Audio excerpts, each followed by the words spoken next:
Hello বন্ধুরা, তোমরা সবাই কেমন আছো? আশা করছি খুব ভালো আছো। চারিদিকে বৃষ্টি পড়ছে আর ডুবে যাচ্ছে সব জায়গা। তো বৃষ্টি একটু কমেছে বলে আমি ঘুরতে এসেছি। আমাদের এখানে একটা ডিবিসি আছে, তো ডিবিসিতে আমি ঘুরতে এসেছি। চলো নিচের দিকটায় যাই, কি হচ্ছে দেখ। এই দেখো, জানতাম এরা মাছ ধরবে এখানে। তার কারণ হচ্ছে আমাদের এখানে একটু বৃষ্টি পড়লেই ডিবিসিতে জল ভরে যায় আর মাছ ধরে। সামনের দিকটা এগোই চলো। এই দেখো সামনের দিকে দেখেছো মাটিটা ধসে যাচ্ছে। এইটা ধসে গেলে ওই দিকটাও পড়ে যাবে। চারিদিকে খুব বাজে অবস্থা, রিক্সি ব্যাপার। চারিদিকে মাছ ধরাচ্ছে, এই দেখো জেলে মাছ তুলেছে। দেখো এই মাছগুলো কী বলো তো, আসলে আমাদের এখানে জমি ফমি ডুবে যায়, পুকুর ডুবে যায়, ওখান দিয়ে তোমার জলগুলো ঢুকে পড়ে ডিবিসিতে। আর এই দেখো আমি তখন একটা কী করেছিলাম জানো, ওই মাছগুলো না ওরা একদম ছোটো ছোটো মাছগুলোকে ফেলে দিয়েছিল। তো আমি মাছগুলোকে তুলে আবার জলেই ফেলে দিয়েছিলাম যে ওরা বেঁচে যাক।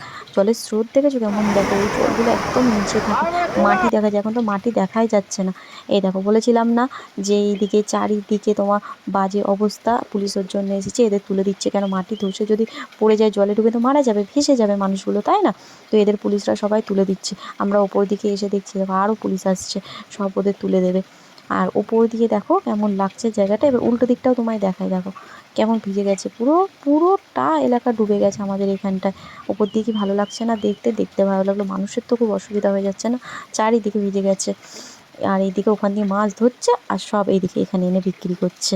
ওদের এখন একটা রোজি রোজগার হয়ে গেছে, কী করবে লোকেদের বলো। আর বাড়ির সামনে এসে দেখি দেখো কপত কপত এরা কী করছে। আর এইদিকে আমায় দেখে টমি আসছে দৌড়ে দৌড়ে, ওই যে দেখো টমির বউ আসছে দৌড়ে দৌড়ে আমার সাথে আদর খাবে বলে। ঠিক আছে চলো আমি ওদের আদর করি, আর তোমাদের সাথে আবার পরের কোনো ভিডিওতে দেখা হবে। টাটা, ভালো থেকো সবাই। আর বৃষ্টি পড়ছে, বৃষ্টিতে সাবধানে থেকো।